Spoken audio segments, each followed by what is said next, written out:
Jesus não passou por um cadinho, não foi também testado até ao fim. Nenhum de nós teria a possibilidade de sobreviver àquilo que Jesus foi submetido. Ou estamos salvos, ou não estamos salvos. Quase salvo, completamente perdido. Cada um tem o seu percurso. Cada um tem o seu percurso. Mas todos nós temos um percurso que nos leva a um objetivo: ver o meu pastor. Quero cumprimentar todas as nossas irmãs e irmãos aqui presentes. Ainda não estamos a encher a igreja, mas penso que em breve não teremos lugares. Isso é um bom sinal, é um bom sinal. No entanto, estamos felizes por ver entre nós alguns irmãos que já não víamos há algum tempo. Temos entre nós o nosso irmão António Luís. Agradecemos a sua presença e que Deus o ampare e o ajude sempre, tendo nós a certeza de que muito melhor nos espera na eternidade. Temos também o nosso irmão João Moura, um membro da nossa igreja, ausente territorialmente, mas não de forma, digamos, emocional. E estamos felizes por vê-lo entre nós também. A esposa não está conosco, mas também soube de que tem alguns problemas de ordem física. Não nos esqueçamos nas nossas orações de orar por ela e que Deus a ajude sempre e que possamos continuar a ver-nos uns aos outros, bem como todas as nossas irmãs e irmãos que estão aqui presentes. Ainda há pouco vi também um irmão que está ausente do país, mas está a passar férias aqui e gosta de voltar à igreja de onde um dia foi membro. Portanto, é bom reunir-nos no dia do Senhor, na casa do Senhor. Temos uma lição que creio que a nossa irmã Luzia, na oração, já recapitulou. Não sei se estiveram atentos à oração da nossa irmã Luzia. Ela praticamente declamou o Salmo 23, focando os pontos essenciais deste capítulo tão lindo, que nós, creio que de uma forma geral, conhecemos de cor. De uma forma geral, os membros mais antigos, aqueles que frequentaram as antigas classes progressivas, nós tínhamos que aprender este salmo de cor e desde essa altura sempre ficou memorizado no que me diz respeito a mim. No entanto, este salmo não é apenas algo de muito bonito, é muito mais profundo do que parece. E vamos tentar focar os pontos principais. O primeiro é uma palavra chamada cadinho. O que é um cadinho? Um vaso de bênção. É um vaso, sim. É um vaso, diz o nosso irmão, que é um vaso onde se derretem metais. E como é que se derrete um metal? Com fogo, mas fogo a temperatura assim agradável, pois, muito alto. E este é o vaso do pastor, ou seja, o pastor tem um vaso para nos derreter. Convém que nos derretamos ou não? No final vamos tentar chegar a determinadas conclusões. E o que é o pastor? Eu não digo quem, eu digo o que é o pastor. É interessante porque esta semana, tentando ouvir outros comentadores, ouvi algo muito, muito interessante. Um pastor que esteve durante algum tempo na Jordânia a trabalhar, teve um contacto muito próximo com os pastores, aqueles pastores que vagueiam pelo deserto, ou enfim, na zona muito próxima do deserto. E ele disse algo que me tocou, que mexeu comigo, como nós dizemos. Ele diz, não há nenhum beduíno, que é esse grupo de pessoas que tomam conta de rebanhos numa zona mais ou pré-desértica ou já algo desértica, os beduínos nunca contratam um pastor já com uma certa idade. Nunca. E eles nunca oferecem ovelhas aos outros beduínos. Nunca dão ovelhas. E por que razão? Primeiro, porque se contratarem um pastor que já seja idoso, a ovelha não vai seguir. As ovelhas já não vão seguir. Não reconhecem a voz e não seguem. Por outro lado, se eles oferecerem ovelhas a outros beduínos, essas ovelhas vão se tresmalhar, vão-se embora e vão morrer. E de maneira nenhuma conseguem trazer estas ovelhas para o rebanho. Parece estranho, não é? Por uma razão muito simples. Não reconhecem a voz do novo pastor. Então, como é que eles fazem? De uma forma geral, os pastores são membros da família. Têm que ser membros da família. E o pastor idoso pega no neto, e é esse neto que vai substituí-lo. E juntamente com o outro pastor, de que eles conhecem, as ovelhas conhecem a voz, o novo pastor vai falando. Em determinada altura, ele pode deixar o seu neto a trabalhar junto das ovelhas, que elas já os vão seguir. Ou seja, é necessário primeiro ouvir a voz do pastor. E não é de uma forma geral. Se nós pensarmos nestes pequeninos detalhes, se calhar vamos compreender melhor este Salmo 23. Primeiro, de uma forma muito clara, quem é que escreveu este Salmo? David. O pastor. Um pastor. Este detalhe é importante. Um pastor.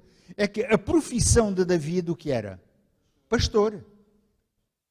E foi daí que ele saiu para uma missão, e este homem não teve uma missão tão simples assim.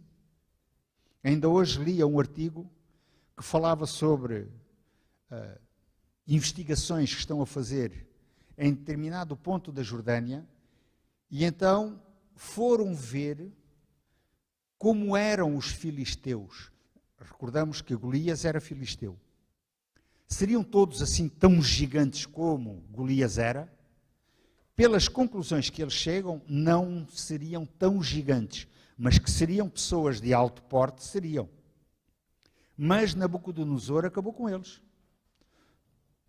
Por volta do ano 603 a.C. Acabou com eles. Porquê? Porque eram pessoas de bom coração? É pouco provável. Porque seriam pessoas submissas? Não acredito muito. Eles tinham sempre um espírito muito bélico. E foi contra um destes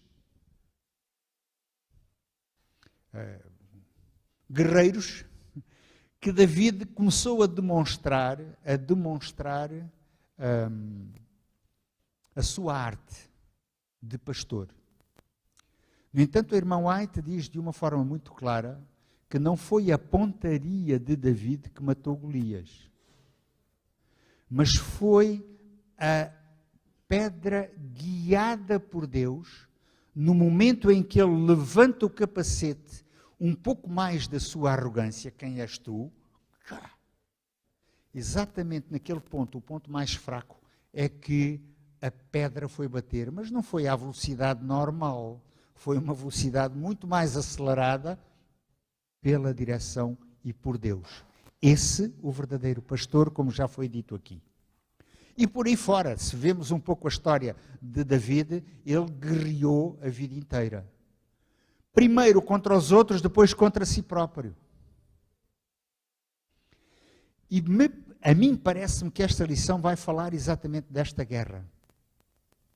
Este salmo fala exatamente deste tipo de guerra que David teve contra os outros, mas também contra si próprio. Ele começa por dizer que tem um pastor. Quem é? É o Senhor.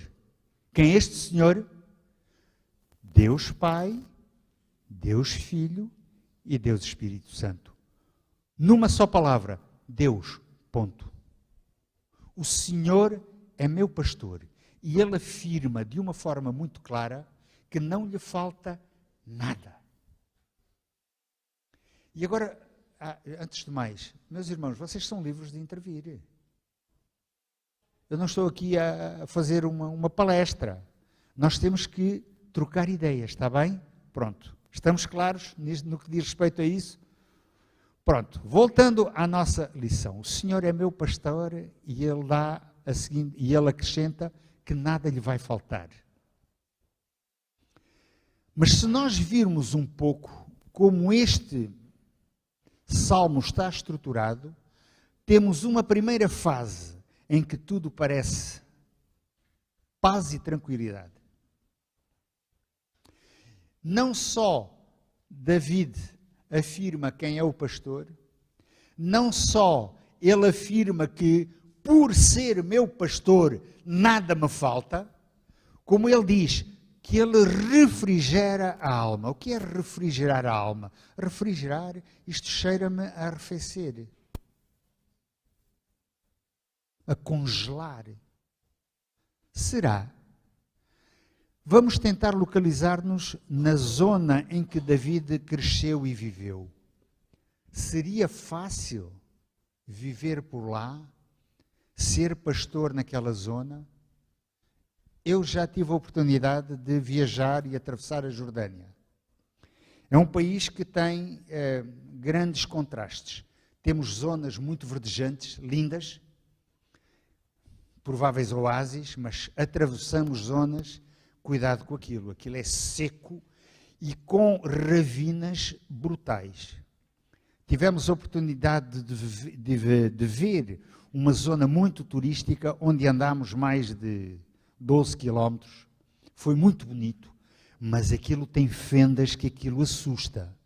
Uma ovelha cair numa fenda destas, porque andava a pastar lá por cima, só tinha um resultado: a morte.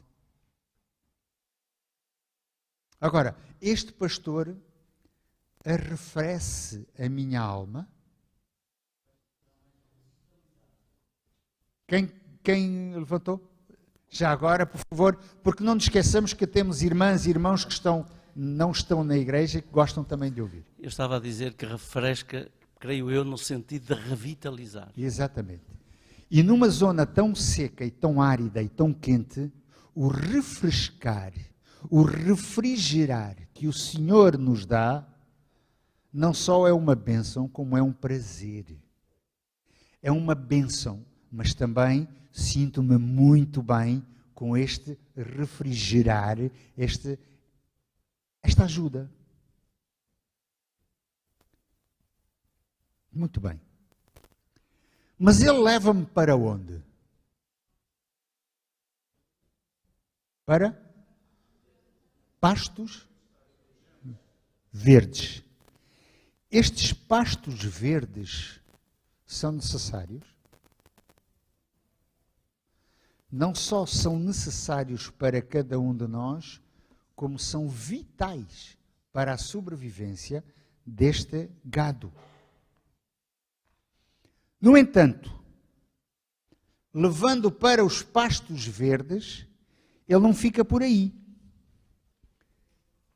É o mesmo pastor que me leva para junto das águas.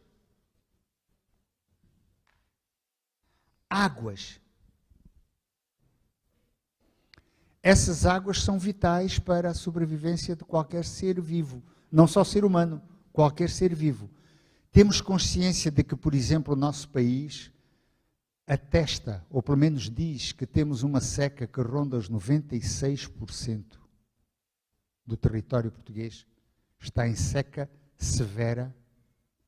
Será que temos consciência disto? Há tanto tempo que não vejo uma chuvada.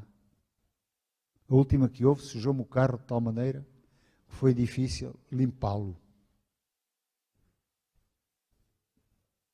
Esta areia vinda do deserto não era assim tão comum entre nós. Já repararam que este ano já tivemos 2 vezes esta areia vinda do deserto? 3 vezes, estão-me a fazer sinal. 3 vezes vinda do deserto, quando estivemos durante praticamente 6 anos no Togo, estes ventos vindos do deserto tinham um nome que era o Harmattan, era o nome que se dava. Era a altura em que a temperatura arrefecia, baixava mais, e onde parecia haver nevoeiro, não era nevoeiro, era poeira do deserto. E mais denso do que o nevoeiro mesmo. Nessa altura já tínhamos vontade de usar máscaras e muitas vezes punhamos o lenço à frente. E o interessante é que, andando assim com um lenço branco à frente, era tirá-lo, ver como ele ficava todo da cor da poeira, do pó, vindo do deserto. Estas águas tranquilas são fundamentais para o equilíbrio de qualquer um. Mas este pastor não só leva a estes verdes pastos, conduz-nos a águas tranquilas, arrefece o calor, o ardor para alguma coisa que seja má. Por isso refrigera a nossa alma, conduzindo-nos nas boas veredas. Mas não fica só por aí. Essas veredas têm características muito interessantes. São caminhos de justiça, que é outra coisa que nós hoje em dia vemos em Barda. Desculpem a expressão. Vemos a justiça a manifestar-se perante nós de uma forma tal que nós já nem acreditamos na justiça. Se pensarmos que qualquer processo entrado num tribunal, quanto tempo leva até chegar a uma decisão final? Isto é a justiça do homem, do ser humano. Eu compreendo, agora dificilmente aceito. Não é este tipo de justiça que Deus nos oferece, que o pastor nos oferece, a nós, ovelhas suas. O tipo de justiça do céu é muito mais concreta. Ou sim, ou não.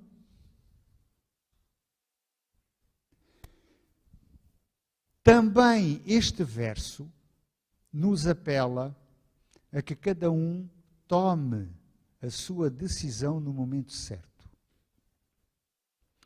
E que tenhamos consciência de que um dia ou estamos salvos ou não estamos salvos.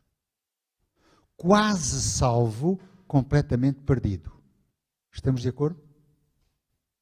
Quase salvo, estou completamente perdido. Agora, em que altura da minha vida é que tenho que tomar esta decisão?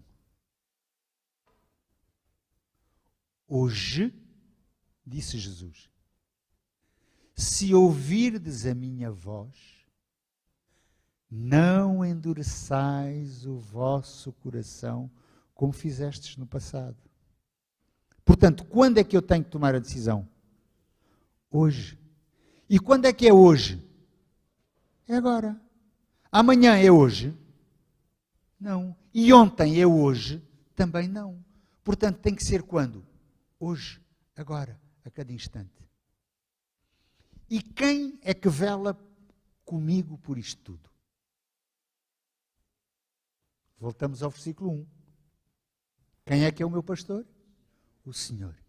Quem vela por isto tudo é o Senhor.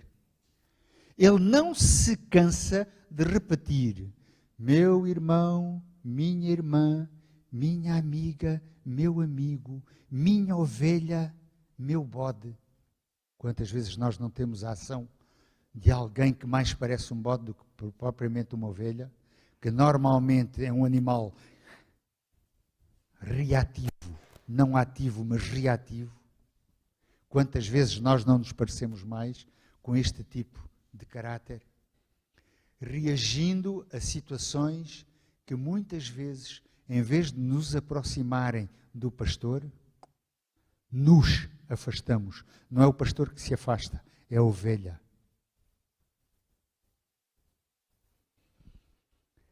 Mas este percurso não parece ser tão fácil assim. Porque o salmista, David, não fica apenas naquilo que é mais brilhante. Não devemos ter a imagem e a ideia de que este pastor está, como dizer, inativo, portanto, deixa-te andar, olha, o problema é teu, tu é que sabes. Não dizemos nós muitas vezes assim para aqueles que vêm ter connosco. Este pastor está vigilante sempre. E continua o versículo 4 dizendo: mesmo se eu desviar do caminho, mesmo se eu estiver por caminhos perigosos, pedregosos, mesmo que eu tenha que atravessar uma daquelas ravinas perigosas, eu sei de uma coisa, não preciso de temer. Porquê?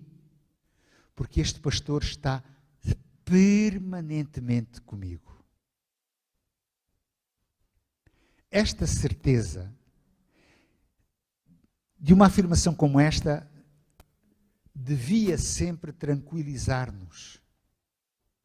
Dizem os franceses, rassurer, quer dizer a ter confiança plena e não com algumas dúvidas.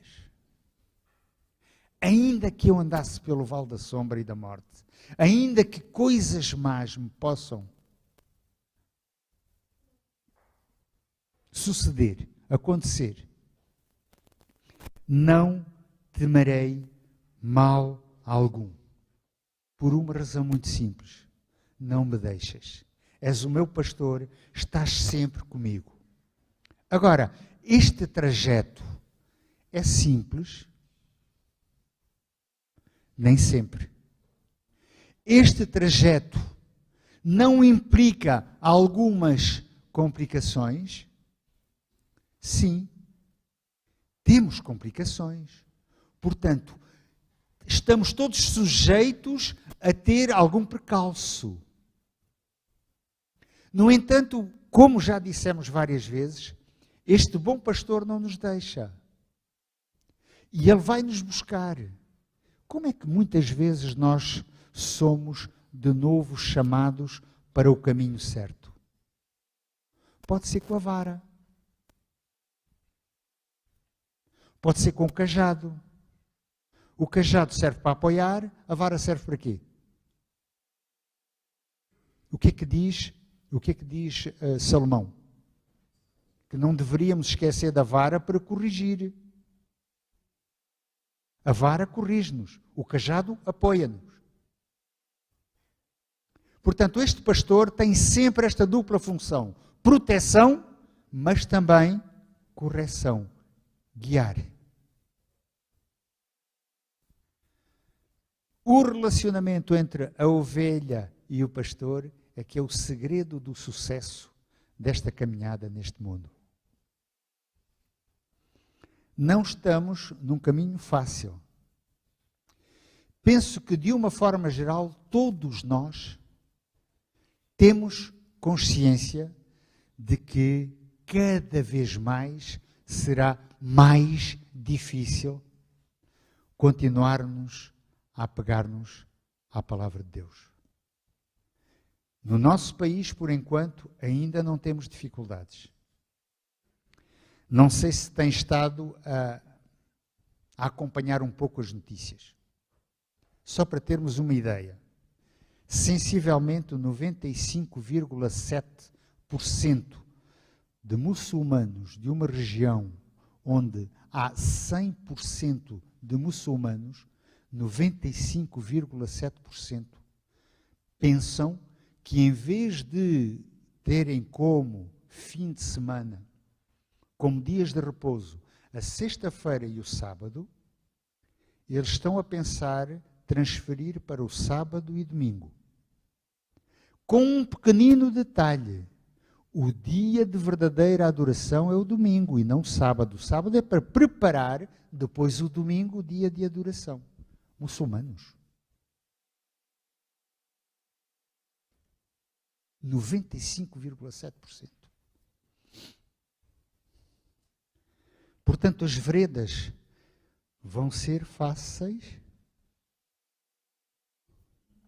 O caminho vai ser fácil para quem quer guardar a lei de Deus. E isto estamos a falar de agora.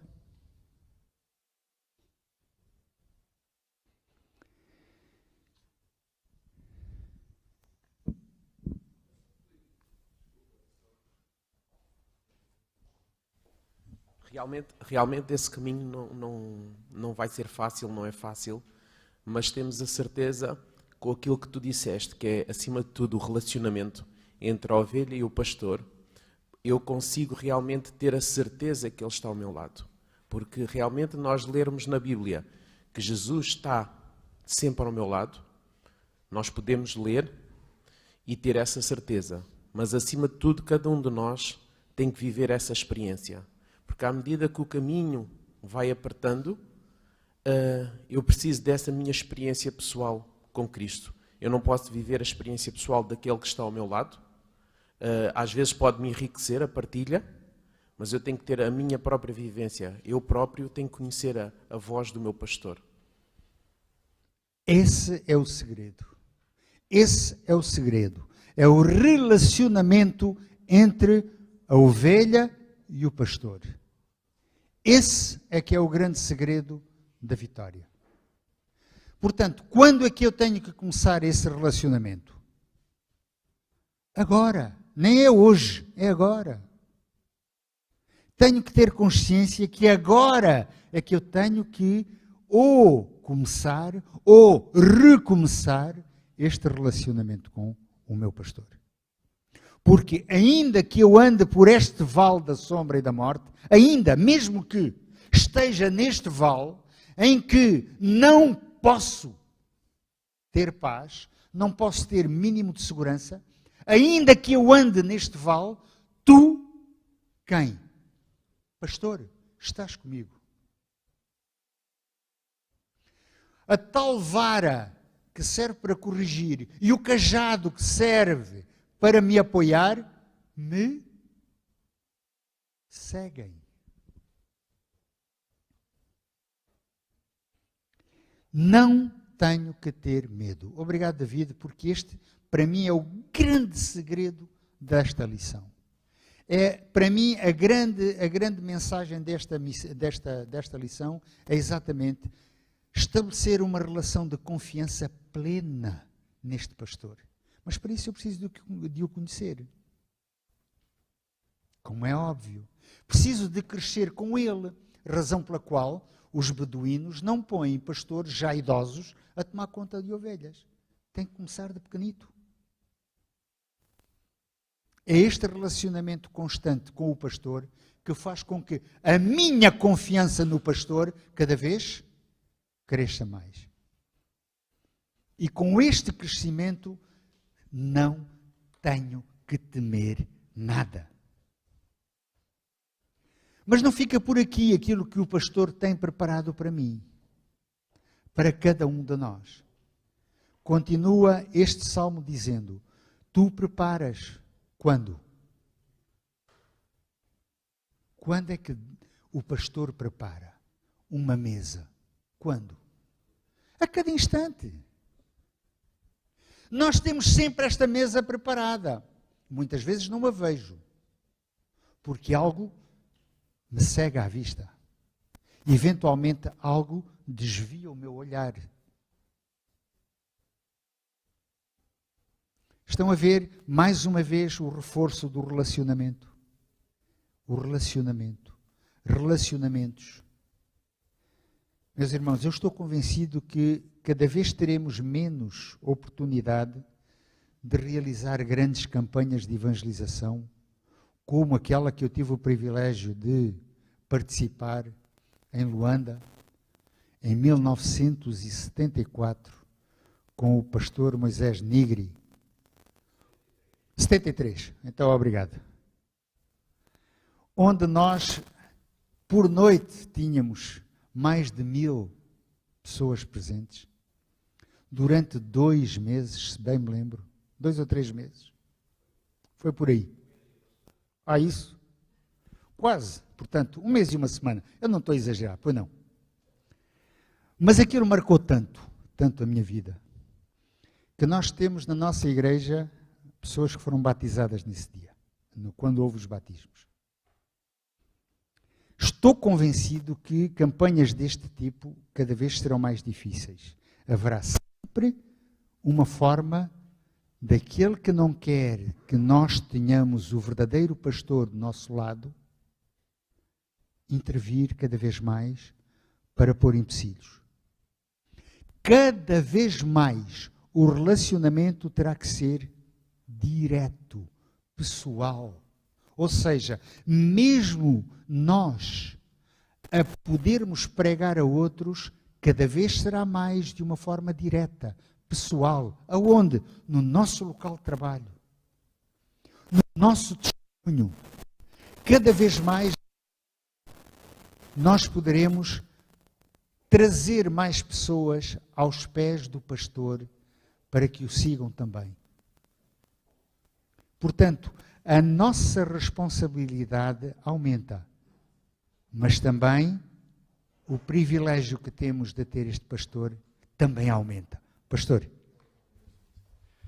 Obrigado. O que vou dizer, e entendam bem, não é nenhuma crítica à observação que o Filipe acabou de fazer, é apenas talvez um ponto de esclarecimento que reforça a última parte da sua intervenção. Às vezes nós somos levados a um certo saudosismo, lembrar como em outros tempos o trabalho se fazia de uma forma bastante interessante e eficaz naquele contexto. É verdade que nós, com grandes evangelistas, tivemos auditórios de vários milhares de pessoas a assistirem presencialmente. Mas uma coisa também é verdade, e isto são números que foram veiculados pela própria organização da Igreja Adventista. Durante a pandemia, passaram a estudar a Bíblia mais pessoas através dos meios digitais do que durante os últimos 160 anos a Igreja tinha conseguido evangelizar com estes grandes auditórios. A verdade é que hoje, por conta, diríamos assim, dos novos paradigmas que de alguma forma esta catástrofe pandémica que vivemos e que ainda estamos a viver estabeleceram, estão a estudar a Bíblia mais pessoas do que em todas as outras ocasiões da história da Igreja, com todo o seu envolvimento e pujança missionária, se conseguiu fazer.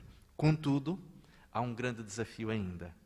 É que, apesar de tudo, ainda existe um grupo muito significativo de cada congregação que ainda não está empenhado e envolvido neste trabalho de testemunho do Evangelho ao mundo. Talvez esta é uma das razões pelas quais ainda não vimos o nosso Senhor regressar. Muito obrigado, pastor. E o pastor adiantou-se ligeiramente porque eu queria falar exatamente sobre isso. É que este pastor encontra alternativas. Exatamente estas alternativas têm sido uma bênção, sem dúvida nenhuma, uma bênção extraordinária para a propagação do Evangelho. Temos um meio muito mais simples, mais direto de abordar outras pessoas, que são os meios de comunicação. Mas agora, é preciso que cada um de nós tenha o cuidado de verificar se realmente o que nos é dito tem a ver ou não com a palavra de Deus. O que é que isto implica? O estudo pessoal. Não podemos pensar que é apenas por aquilo que nos dizem que nós temos a possibilidade de conhecer este pastor de uma forma concreta. Necessitamos de um relacionamento direto com este pastor. Não pode ser apenas por outros meios. Não pode ser porque o Filipe disse que eu tenho que fazer. Não. Há a lei e há o testemunho. Pela palavra de Deus, cada um de nós tem a oportunidade de confirmar ou infirmar. estar de acordo ou não. Felizmente temos estes meios que nos permitem pelo menos ouvir a primeira vez. Mas depois cada um de nós tem que ter cuidado, porque não nos esqueçamos que o inimigo das ovelhas também usa métodos muito interessantes para atrair as suas ovelhas. E pode usar, ali atrás também, pode usar estes meios para nos desviar do caminho certo. Aproveitando a deixa que o irmão deixou agora das dificuldades que o inimigo coloca na nossa vida, pegando no cadinho e do fogo, o cadinho derrete, dentro do cadinho desse vaso derrete-se os metais e por decantação as escórias vêm à parte de cima e por decantação as escórias são retiradas e fica o ouro ou o metal mais puro. Este cadinho na nossa vida são todas as coisas que nos acontecem, algumas motivadas por nós, outras motivadas pelo inimigo. Agora, o que podemos ter a certeza é que, infelizmente, é nas dificuldades que nós crescemos e somos aperfeiçoados. E no calor das dificuldades, Deus não nos abandona, Deus acompanha-nos, mesmo quando são ciladas, e tudo isto, se nós nos mantivermos ligados a Deus, vai contribuir para a nossa purificação e para a nossa edificação espiritual. Exatamente. Muito obrigado. Exatamente. O David também tinha pedido a palavra. O David, primeiro. Eu ia falar um bocadinho antes, já se adiantou um bocadinho. É a grande diferença entre a emoção e a razão. É que nós hoje em dia, muitas das vezes, somos chamados a viver emoções. Mas o meu relacionamento com Cristo, lá vou eu bater na mesma tecla, é a razão. Não é?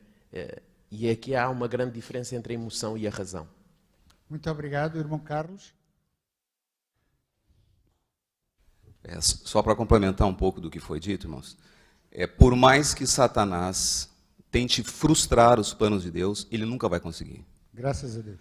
Então Deus tem os meios e as maneiras de alcançar as pessoas. Nós temos notícias também que em países muçulmanos, pessoas que nunca ouviram falar de Jesus têm sonhado com ele e têm se convertido. Notícias de missionários que estão nesse país.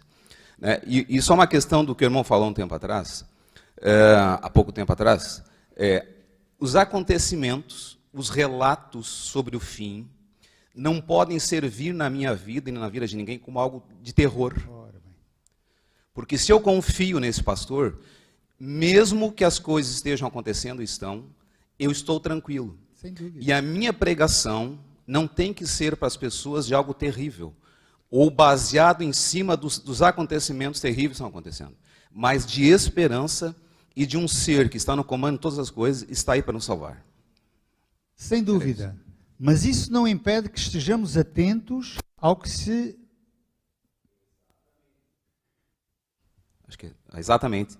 Tanto a Bíblia diz, vigiai e orai. E orai. Sem dúvida. Esteja atento ao que está acontecendo. Sem dúvida. Mas Sem isso dúvida. não pode servir para me amedrontar. Porque senão eu acabo dizendo a Deus que eu não creio no que Ele é capaz de fazer e nem nas promessas dEle. Ainda que essa seja andasse... a nossa pregação. Exatamente.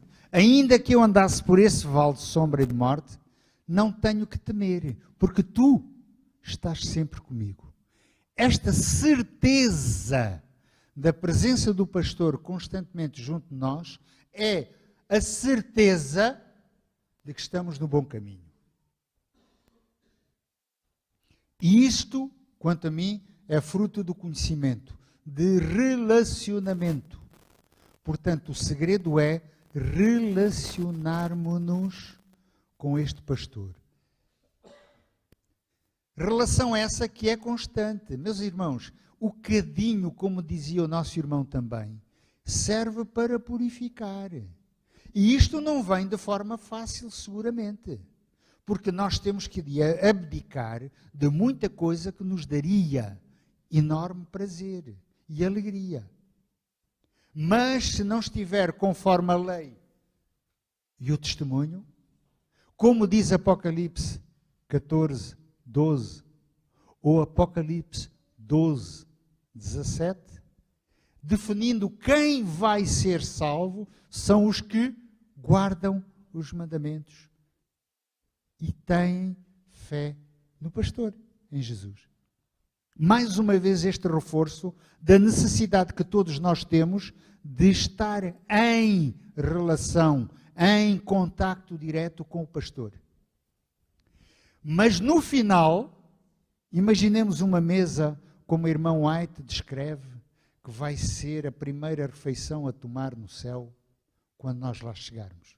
Já imaginaram? Quilómetros. E à mesa está o nosso Salvador.